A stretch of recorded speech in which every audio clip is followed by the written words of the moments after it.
how you can unsuspend your TikTok account. Now, your account might have been suspended due to various reasons, such as you might have accidentally violated the community guidelines, but I'll teach you guys how you can fix that.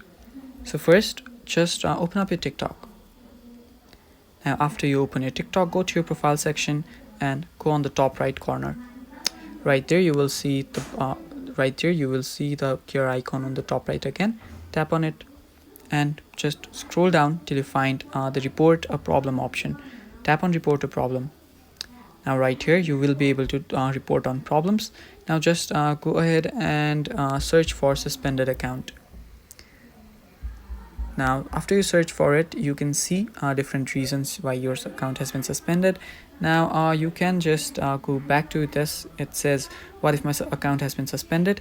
And if this does not solve your problem, just tap on no. Now you can just tap on need more help again. After you tap on it, you can just chat with your TikTok help desk, and you can chat on it and you can tell them your problem and you can get them to unsuspend your TikTok account. So that is pretty much it, guys. That is how you unsuspend your TikTok account. Now this method might work for some and might not work for some, so be careful on how you use it. Thank you for watching. Stay tuned.